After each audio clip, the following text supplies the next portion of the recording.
Good evening, everyone, and thank you for joining us. My name is Ashley Levinson. You know me on social media as PCOSgurl, and tonight I am here with a very special guest to talk to you a little bit more about PCOS. We have Australian plus-size model Mahalia Handley. She is an influencer. She is a body dysmorphic disorder and PCOS advocate.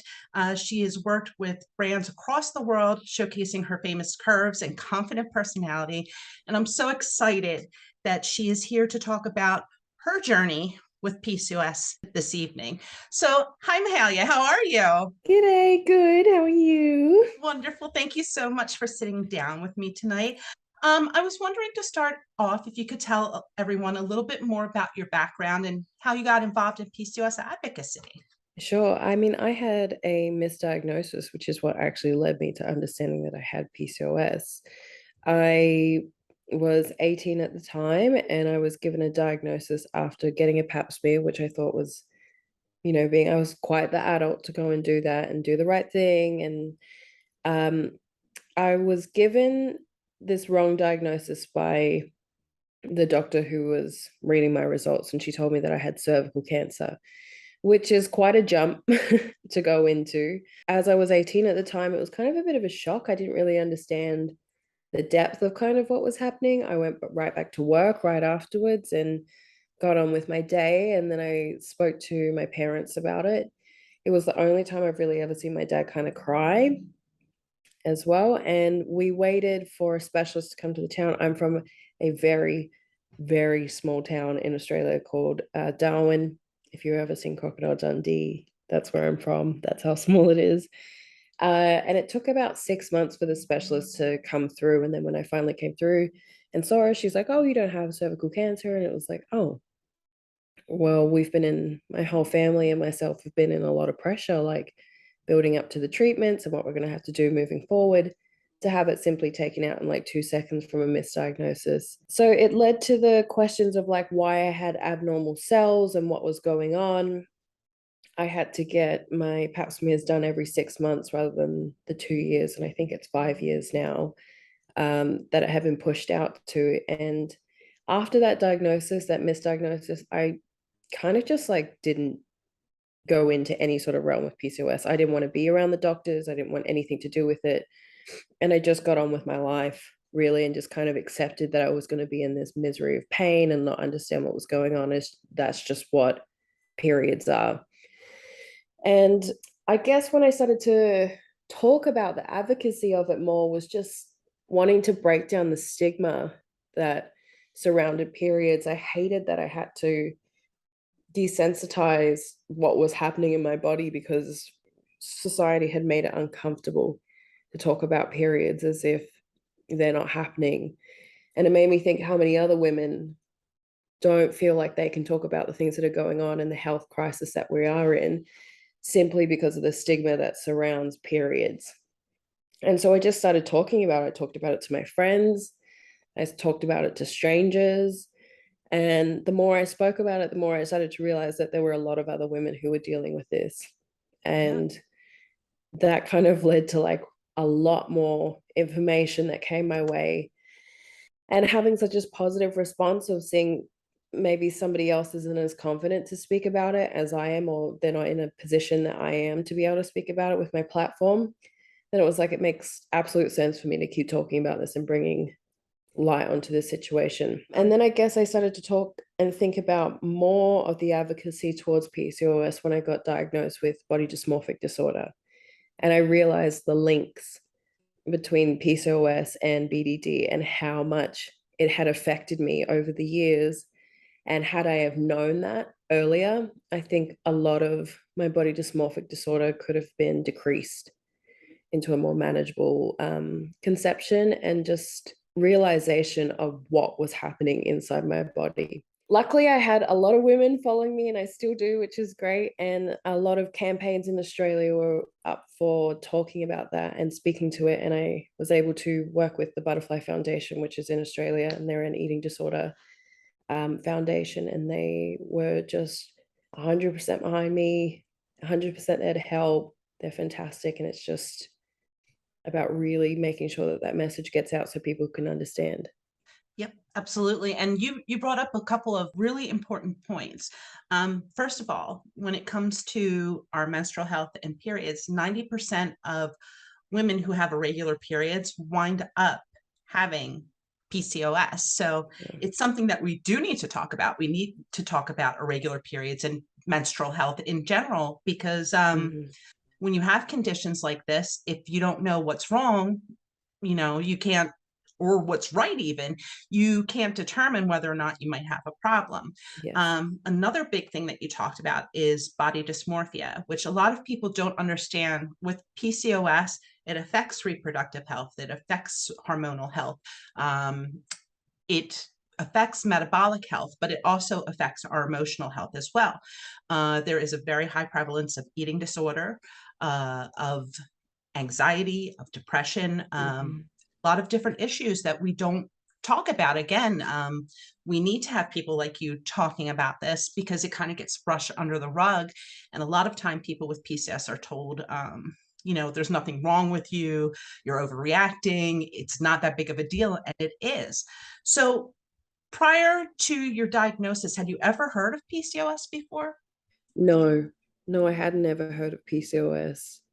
And I guess there's a lot more information right now than there ever was before, but I just assumed that periods, everyone had this sort of period pain and this was normal. And my mother had said that she had quite intense period pain, so she understood it to an extent. I wonder a lot now if she was misdiagnosed as well, or just wasn't diagnosed at all as a teenager. Right. Um, how long did it actually take? Because I know you talked a little bit about the journey that you had to go through before you got a diagnosis, but how long do you think it actually took from the time you started realizing that something wasn't right until you got a diagnosis? I got my period when I was 12. So there was quite a few years of the misdiagnosis and then to the diagnosis. So at least over 10 years of a 10 years. non-diagnosis. And I wouldn't say that I really took the understanding of what was happening in my body seriously until my BDD diagnosis, which was 2 years ago. 2 years ago. So, over that period of time, did you notice a difference in your symptoms? Were they getting worse, or Yeah, they would definitely fluctuate. And even right now, I'm going through a whole new system of how my body is operating.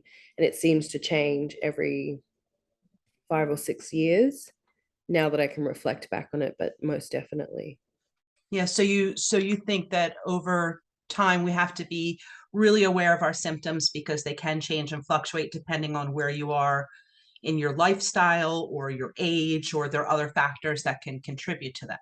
Most definitely, yes. Definitely. So, did your diagnosis make you feel isolated or alone when you started this journey? I had a cousin who also had PCOS, so I guess we were able to kind of go through, but at the time she had a lot of different symptoms than me. So that was weird to kind of always feel like, do we have the same thing? It feels like what you get is very different from what I get. She suffered with having absolutely no periods at all. Mine was an intensity of pain, and we had some of the other same symptoms. So in a way, yes, especially because not all of my girlfriends would have the intensity of pain, and trying to explain to people that you can't go out for the first 2 days um, is always kind of met with disbelief. And that felt very isolating to just go through it and then feel like, can I even tell someone about this? Are they going to like scrunch their nose up saying that they don't want to hear about periods, or they're not going to believe me? And that can be isolating, um, especially any sort of like partners at the time. If I was sharing it with them, there was so much stigma around it that I just don't think they understood correctly the intensity of pain, and that definitely feels isolating. Absolutely. So, what were some of the initial steps that you took to start getting healthy with PCOS, or to start understanding PCOS better?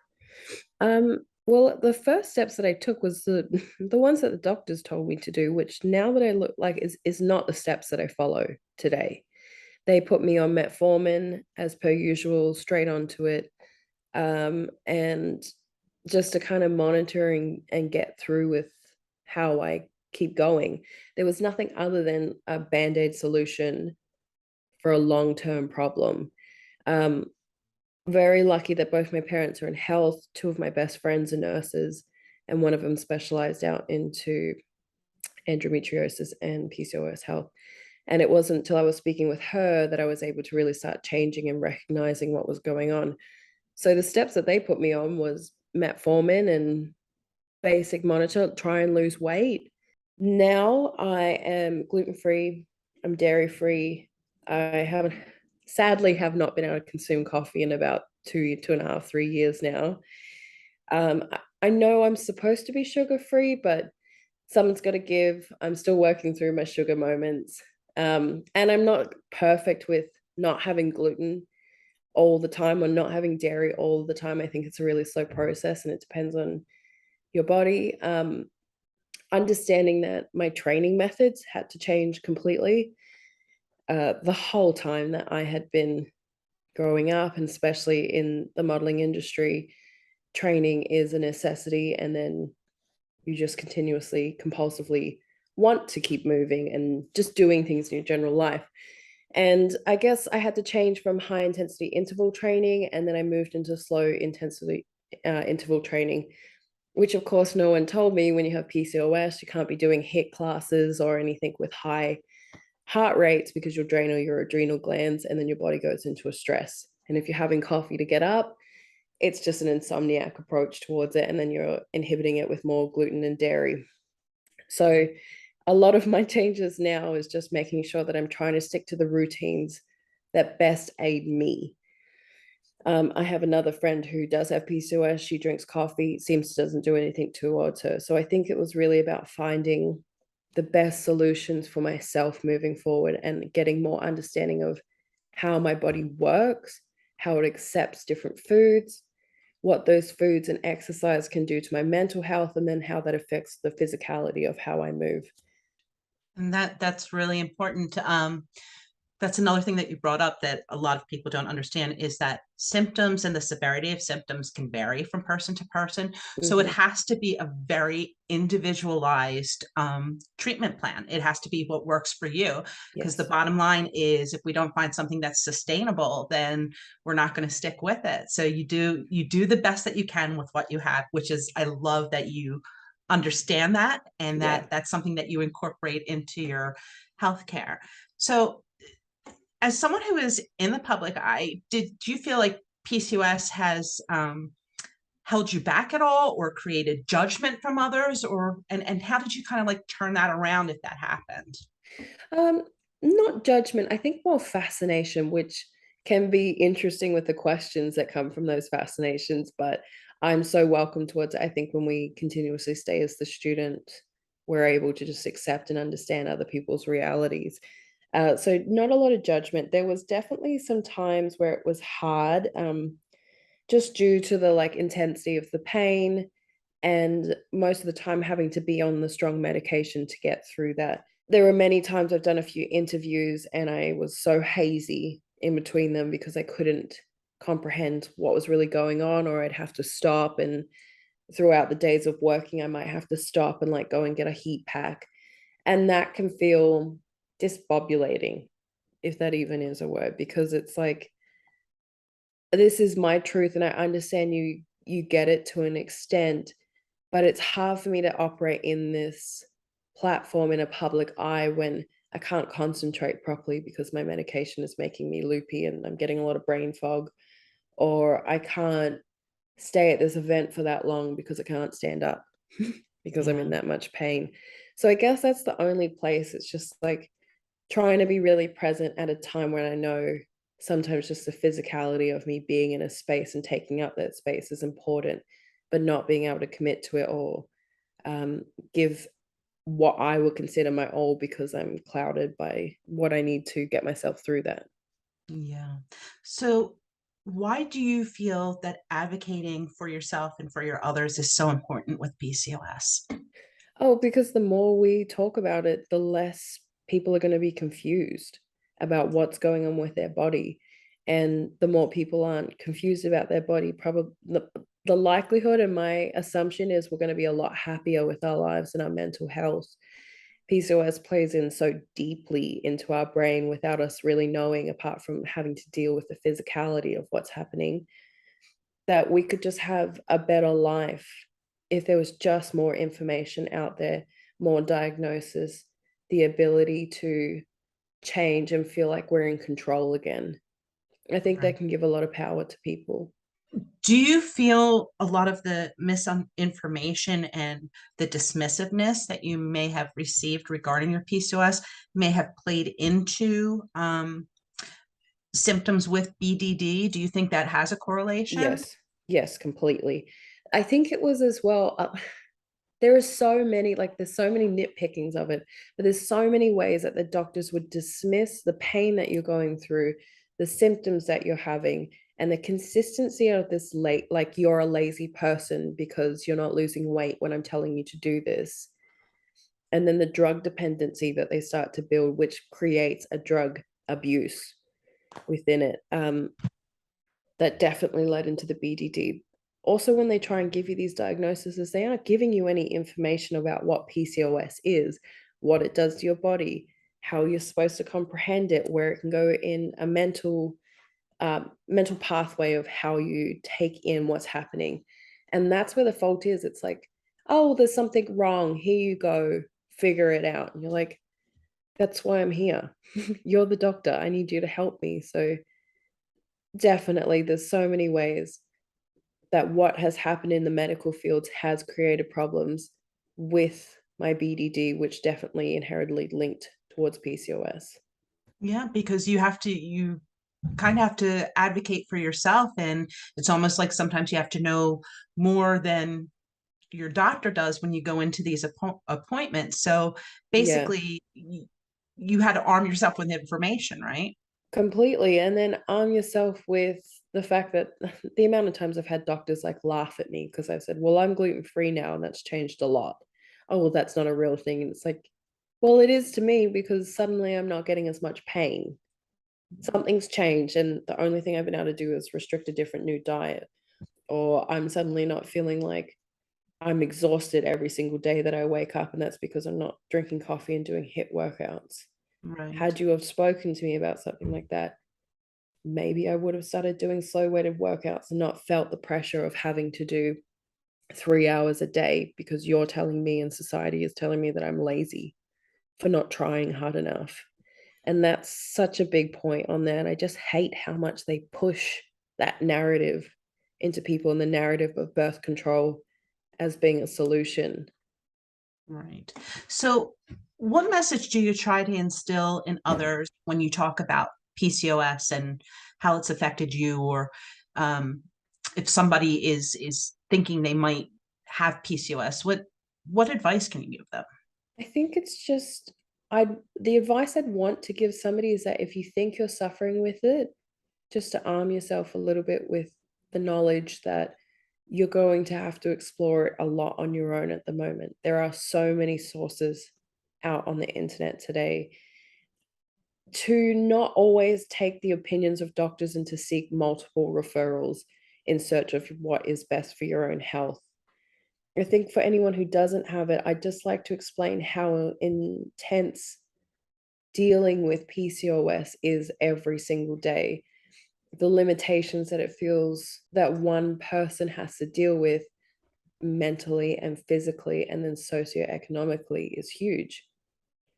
And understanding that just because it isn't a real pain to some doesn't mean it isn't a lived in experience for others. And that unfortunately, as women, we aren't given all of the necessities and the information surrounding menstrual health that we deserve. Yeah, you're absolutely right. So, our voices should really be our greatest strength, right? And being able to open up and share our stories. So I, as an advocate, always encourage people to share their stories, but not everyone always feels comfortable with that. So how did you become comfortable with sharing your story on something that affects you so profoundly?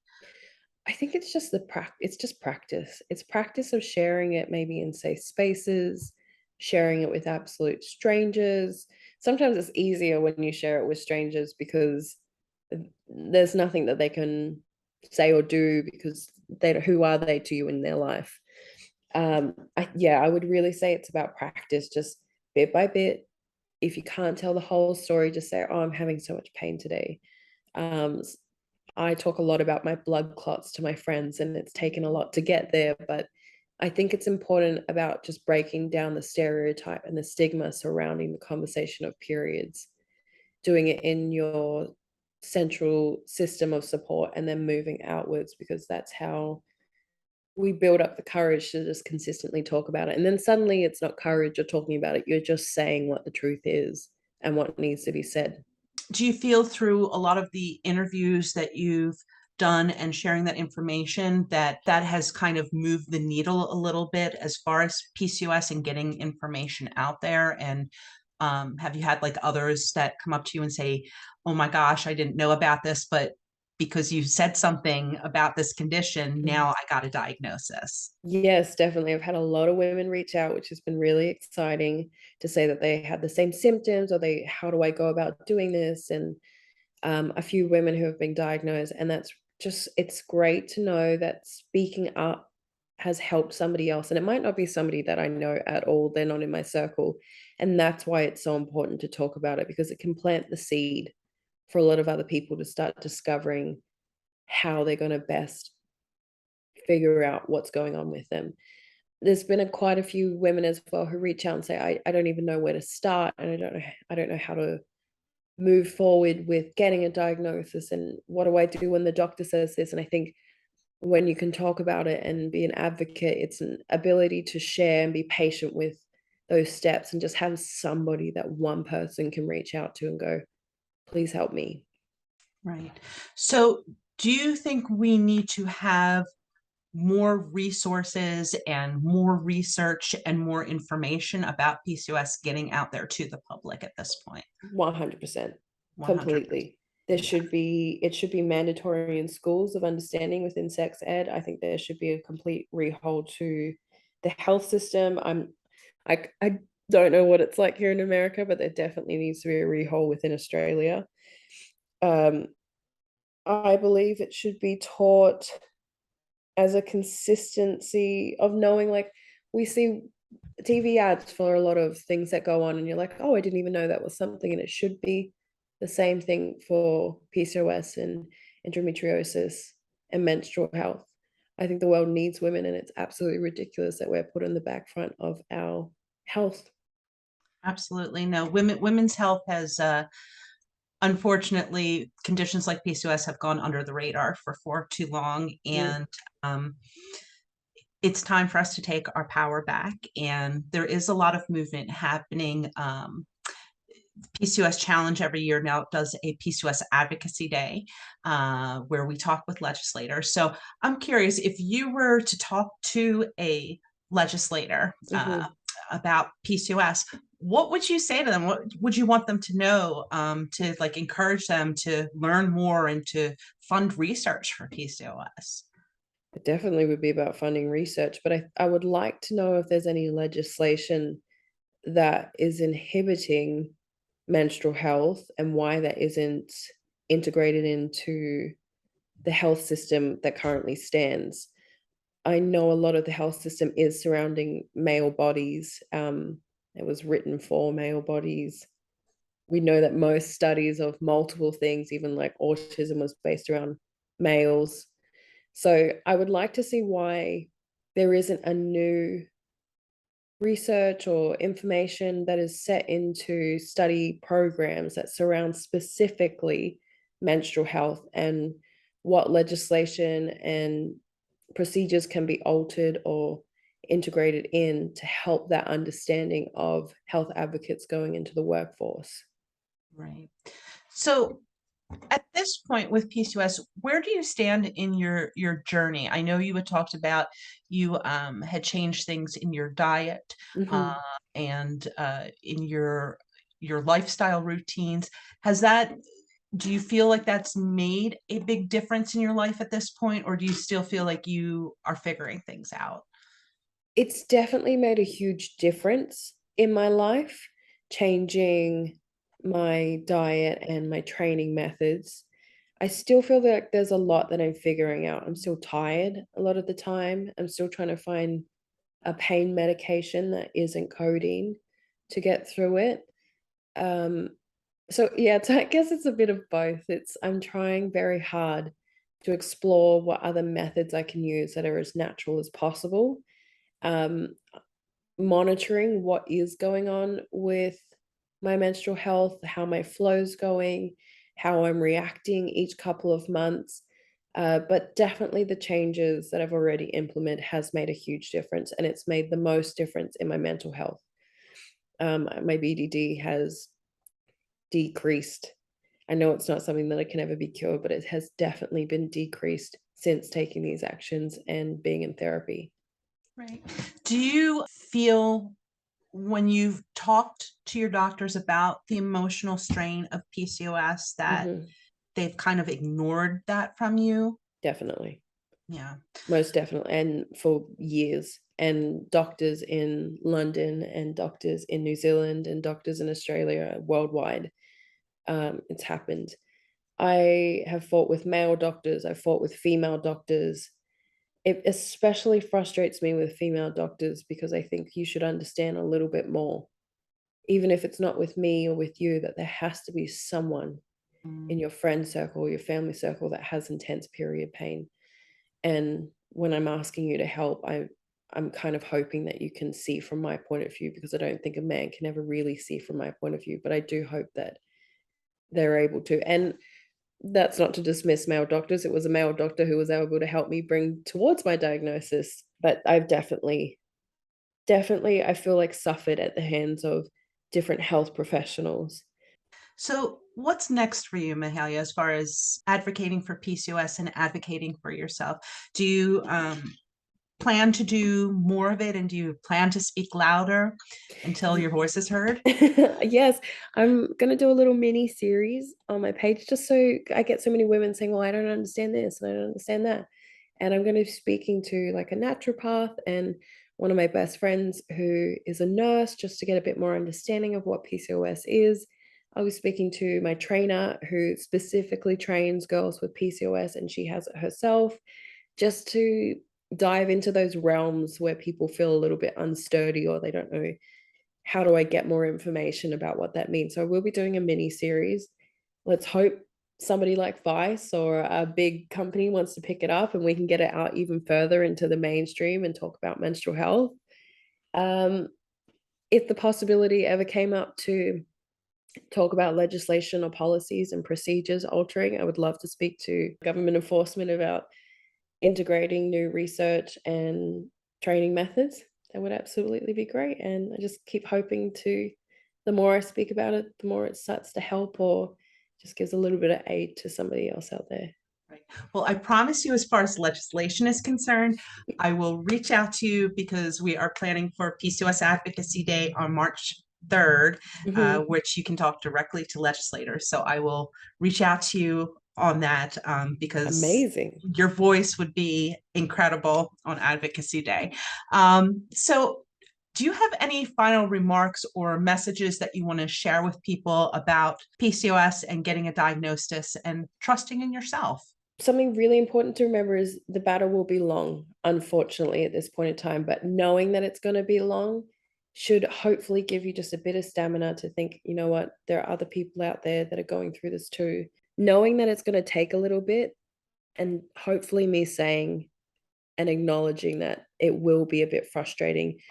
Those emotions are valid, and we do deserve to have more information given to us earlier and earlier diagnosis. Keep carrying through that battle and finding what is the best thing for you, because the outcome at the end will be such a relief. Even if it's only two folds better than what it was, I promise it's going to be and feel completely different. And it's going to feel like you're going to have control of your life again. I love that message and love what you're doing and Thank really, you. Me really too. appreciate you taking the time to sit down and talk and put a face behind PCOS so people understand that it affects everyone, whether you are at home, whether you're traveling worldwide. It affects everyone, and greatly appreciative for your voice and your time, and can't wait to talk to you more about everything you're doing. So thank you. Thank you.